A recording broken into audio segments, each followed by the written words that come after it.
Hello everyone, welcome to G centric. So दोस्तों, in the recent trend series आज के session की हम लोग शुरुआत कर रहे हैं with the question that was asked in the GATE instrumentation paper 2022 2022 यानी कि इस साल इंस्ट्रूमेंटेशन के पेपर में ये क्वेश्चन पूछा गया था लाप्लास ट्रांसफॉर्म के कॉन्सेप्ट ऑफ बेस। सो चलिए सबसे पहले क्वेश्चन को रीड कर लेते हैं, then we will realise it. The input xt to a system is related to its output y of t as। आपको यहां पर इनपुट xt बोला गया है और आउटपुट बोला गया है कि yt है, और इनपुट xt और आउटपुट yt इस डिफरेंशियल इक्वेशन के थ्रू यहां पर क्या है, रिलेटेड है। ओके, क्लियर है सभी को? यहां पर मेंशन किया गया here u of t represents a unit step function. ut यहां पर डिफाइन कर रहा है किसको? यूनिट स्टेप फंक्शन को डिफाइन कर रहा है। The transfer function of the system is, of this system is, आपसे पूछा गया है कि इस सिस्टम का ट्रांसफर फंक्शन क्या होगा। ओके, तो ये रिसेंट ट्रेंड सीरीज के दौरान ही मैंने लास्ट सेशन में किस तरह से हम किसी भी गिवन डिफरेंशियल इक्वेशन के लिए ट्रांसफर फंक्शन लिखते हैं वो मैंने ऑलरेडी आपको डिस्कस किया हुआ है। चलिए थोड़ा सा बहुत ब्रीफ में मैं अगेन आपको फॉर्मूले रिवाइज कर देता हूँ, बाकी डिस्कशन मैंने ऑलरेडी किया हुआ है। सो गाइज, सबसे पहले अगर हम बात करें ट्रांसफर फंक्शन की, सो ट्रांसफर फंक्शन डिफाइन करता है basically ratio of Laplace transform of output to the Laplace transform of input. क्या लिखते हैं? Transfer function means Laplace transform of output upon Laplace transform of input.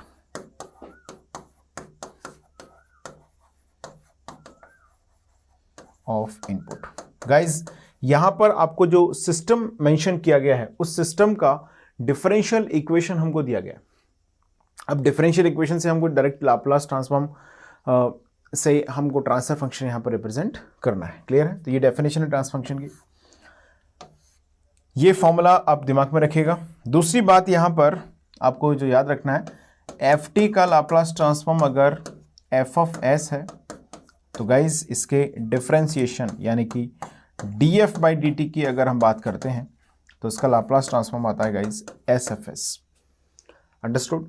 इसी तरीके से अगर हम यहां से डायरेक्टली रियलाइज करते हैं D F by d T हो गया। एनथ ऑर्डर डेरिवेटिव अगर है गाइज, हालांकि यहां पर जरूरत नहीं है इस क्वेश्चन में इसकी, बट सो ये एस एन एफ एस हो जाएगा डायरेक्टली।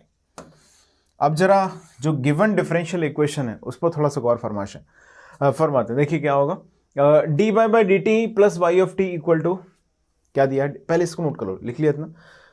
प्लस यहां पर जो डिफरेंशियल इक्वेशन हमें दी गई है वो है d by by d t plus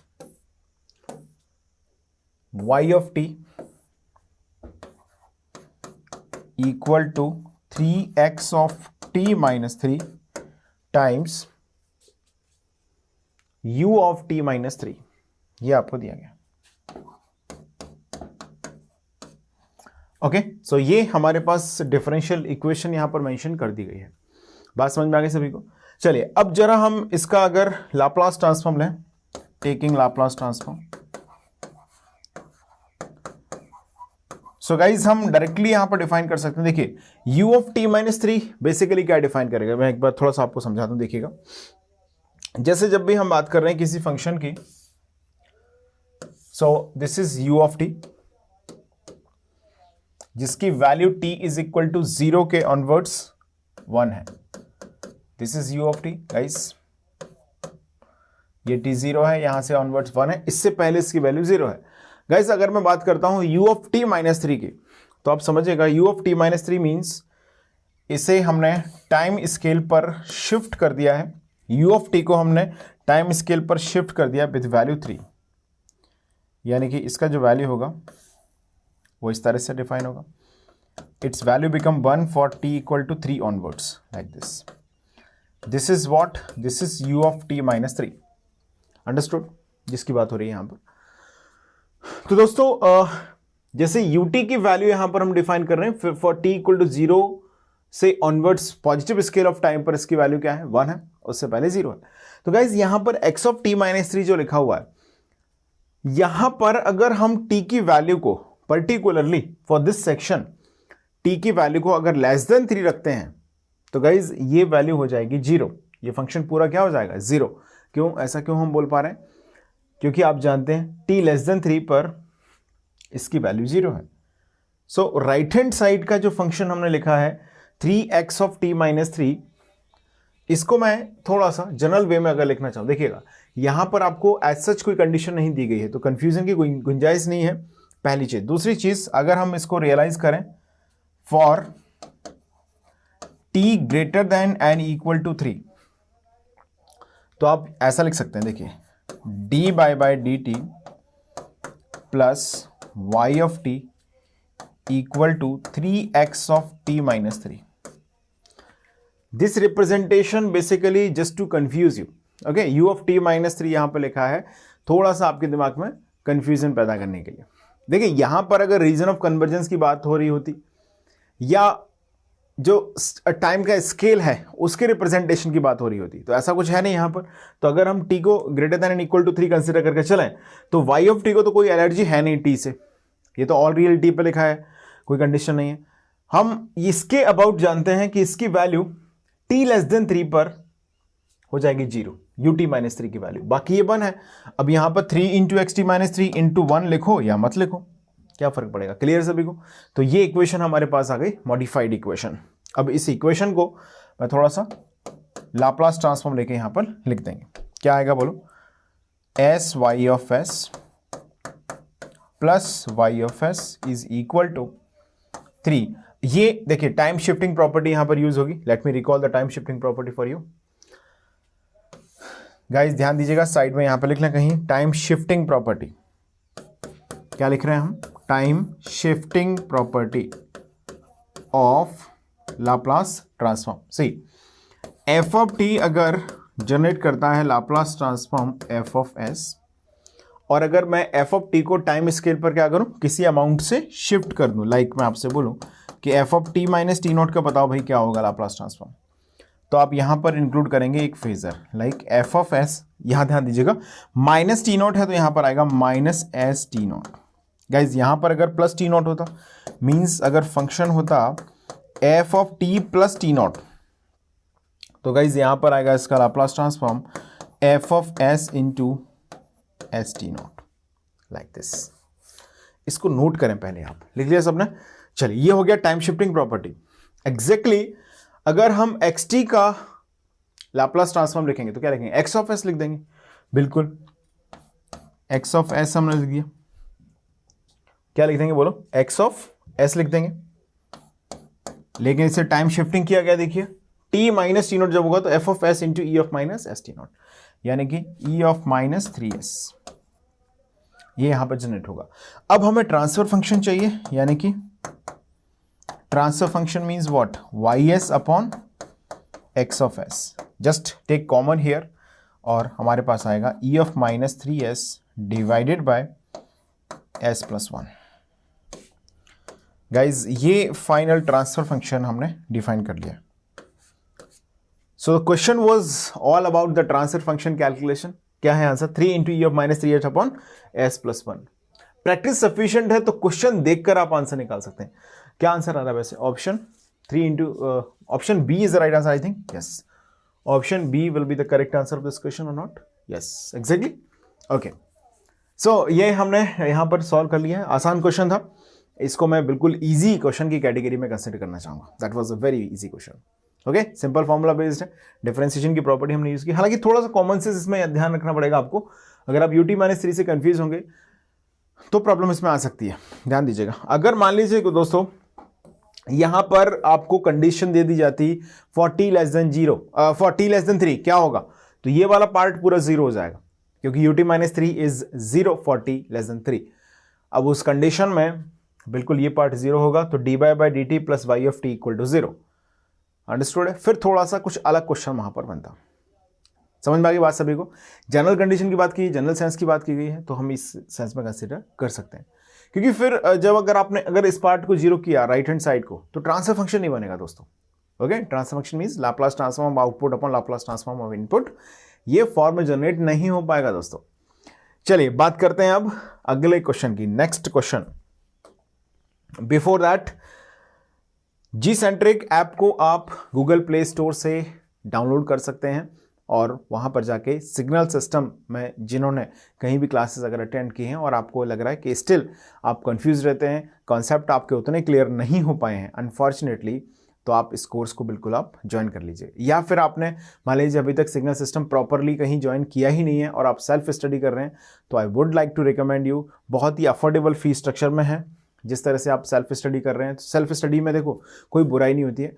कोई चीज़ हमें सेल्फ स्टडी से जब हम प्रिपेयर करते हैं, सम टाइम वो हो सकता है थोड़ा ज़्यादा समय आपका बर्बाद कर दे, और हम उसी चीज़ की अगर किसी प्रॉपर गाइडेंस में पढ़ते हैं तो वो चीज़ें थोड़ी सी हमारे लिए आसान होती हैं और समय हमारा बचाती हैं।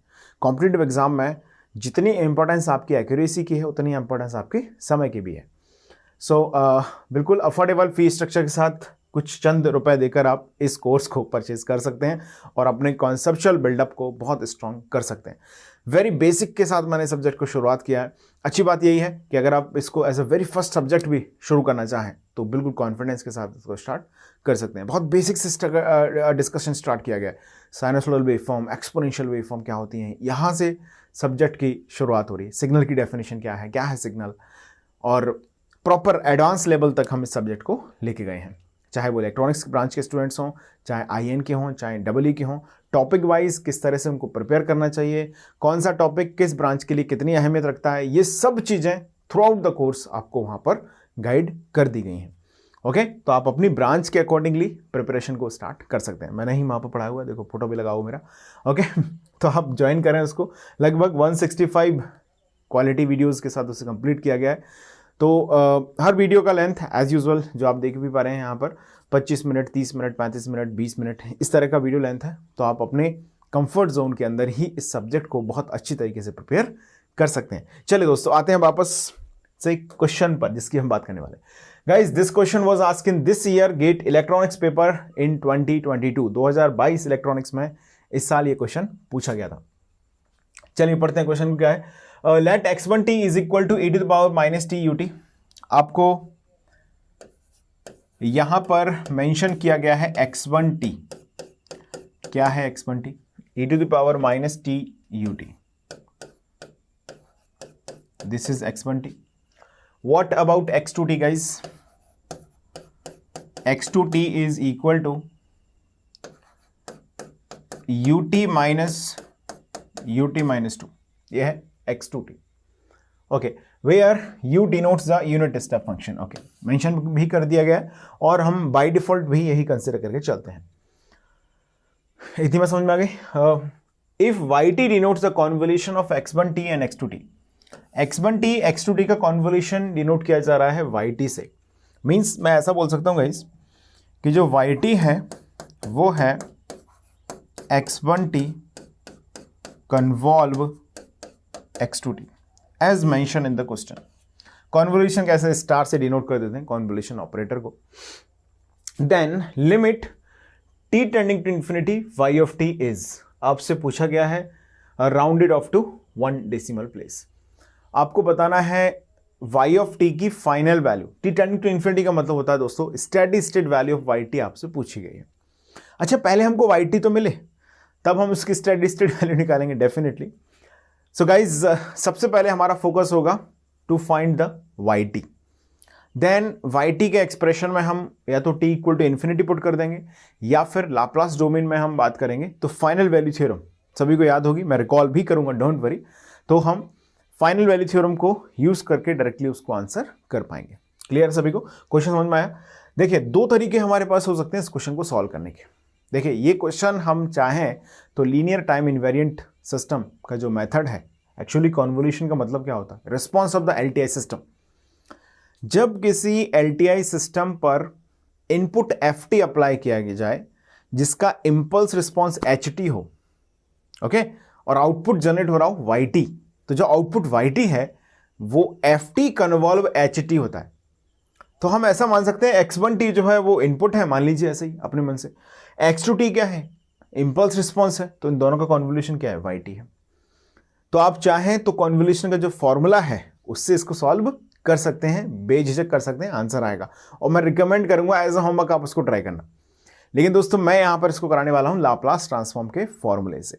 उससे पहले एक और इंटरेस्टिंग सी प्रॉपर्टी यहां पर यूज होगी, पहले उसको हम लिख लेते हैं, फिर आगे की बात करेंगे। देखिएगा, इसे हम बोलते हैं कॉन्वोल्यूशन प्रॉपर्टी। सुन लीजिएगा ध्यान से, कॉन्वोल्यूशन प्रॉपर्टी।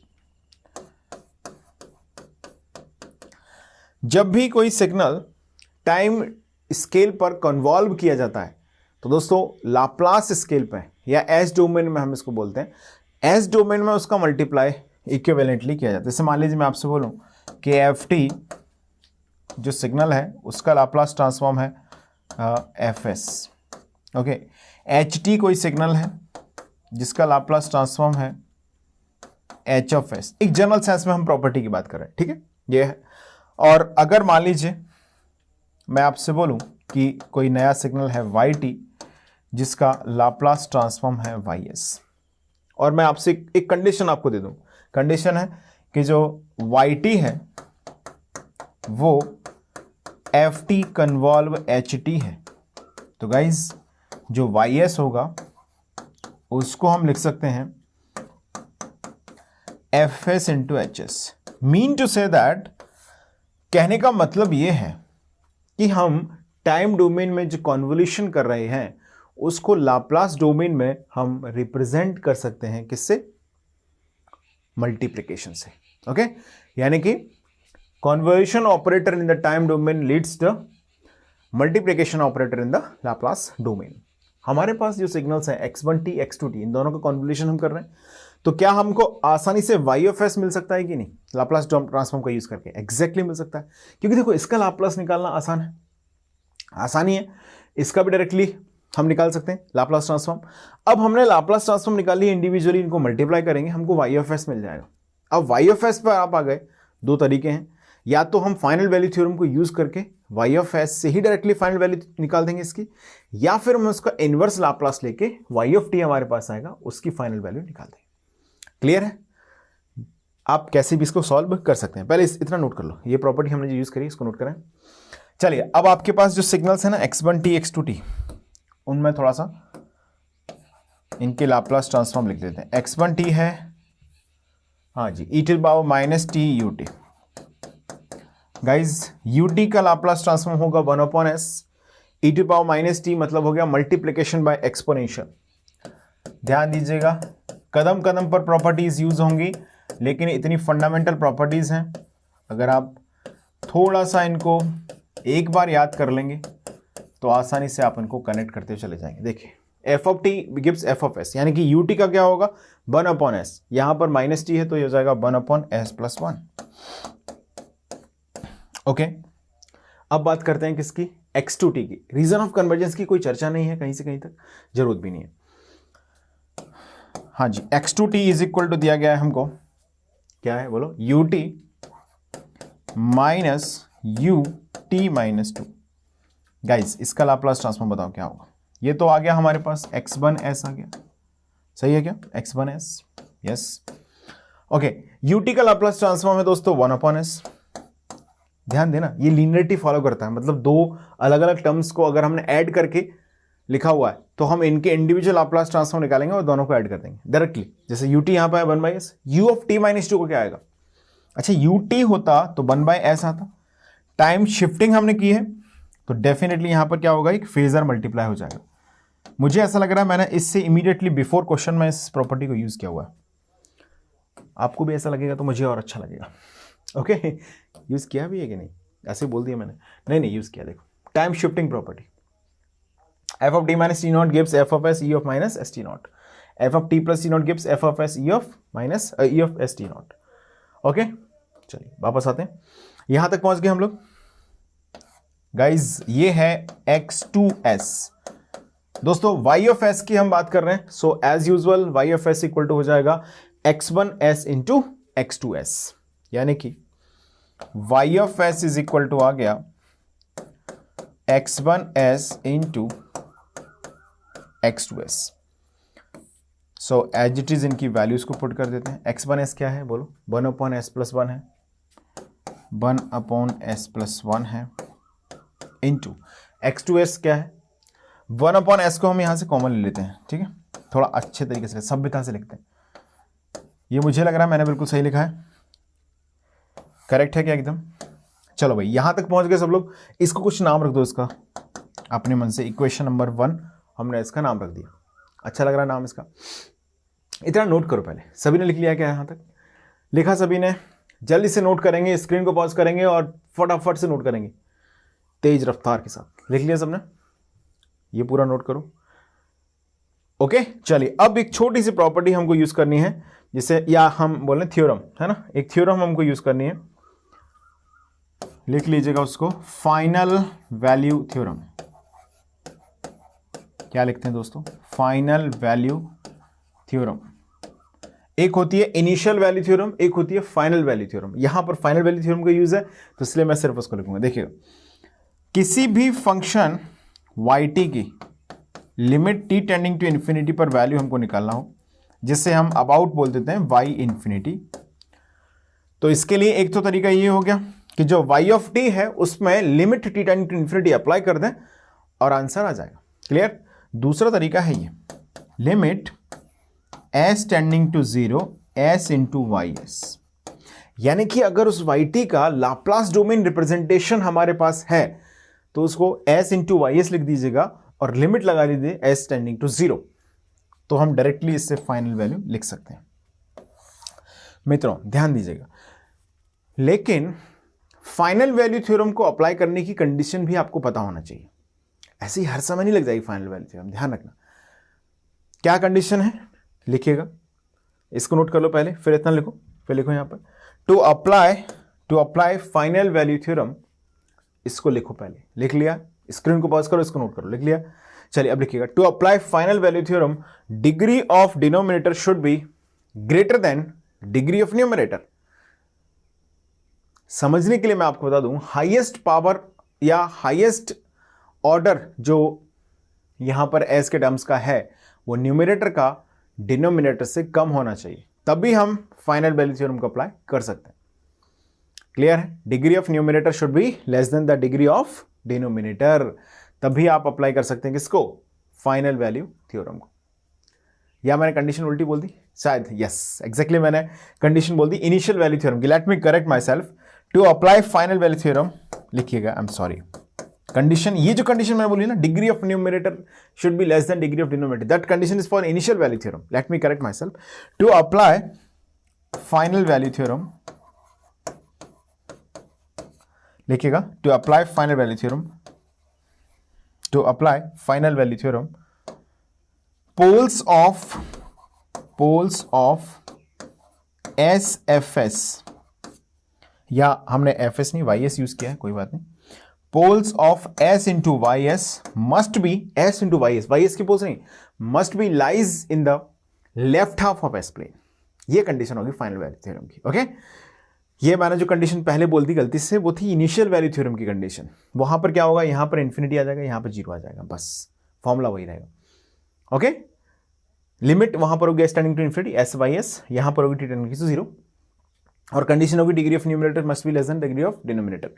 यहां पर फाइनल वैल्यू थ्योरम की बात हो रही है, तो poles of S F s s y S must be in the left half of s plane. क्या यहां पर ऐसा है? एग्जैक्टली एक ही पोल है, कहां पर है? -1 पर, लेफ्ट हाफ में है। एग्जैक्टली मतलब हम इस थ्योरम को अप्लाई कर सकते हैं, यानी कि y infinity equal to limit t tending to infinity yt is equal to limit s tending to 0 s into ys क्या है बोलो? 1 s into s plus 1 times 1 minus e of -2s और +2s। गाइज यहां गड़बड़ हो जाती, -2s था, कोई फर्क नहीं पड़ेगा, हालांकि तभी सही लिखना जिम्मेदारी है। ओके, क्या मैं ऐसा बोल सकता हूं दोस्तों कि यहां से ये लिमिट कैंसिल हो गए? बिल्कुल, लिमिट अप्लाई करो s 0, तो ये हो गया 0 + 1, डिनोमिनेटर में न्यूमरेटर में हो गया 1 minus e to the power -0। ये तो भाई साहब 0 आंसर आ गया। यस, आंसर आ चुका है, limit t tending to infinity yt equal to 0। It's final value is 0। Okay, screen को पॉज करें, फटाफट से इसके पूरे डिस्कशन को आप नोट कर लें। So guys, this question was again a very basic question that was form on the Laplace transform concept. आसान तो उसको बोल सकते हैं, वेरी बेसिक चलो आपको नहीं बोला, मत बोलो, लेकिन उसको आसान ही माना जाएगा। इजी क्वेश्चंस की कैटेगरी में हम इसको रखेंगे, कोई भी डिफिकल्टी नहीं है इस कैलकुलेशन को करने में। देखिए, बेसिक फॉर्मूले याद करना इट्स ए रिस्पॉन्सिबिलिटी, ये आपको करनी पड़ेंगे, इनके बिना काम नहीं चलेगा। ओके, सिग्नल सिस्टम पढ़ रहे हैं, फॉर्मूले याद नहीं है, थोड़ी सी गलती कर रहे हैं, बहुत बड़ी गलती कर रहे हैं इनफैक्ट। ओके, सो फॉर्मूलेज याद रखना, it's your responsibility now, but this question was just based on the fundamental formulas. Okay, so that will be enough for the today's session. Let's meet in the next session where we will talk about some more questions based on the Laplace transform concepts. Those were asked in the GATE Electronics, Electrical and Instrumentation paper in the recent 3 years. So let to be continue in the next session. Thank you so much.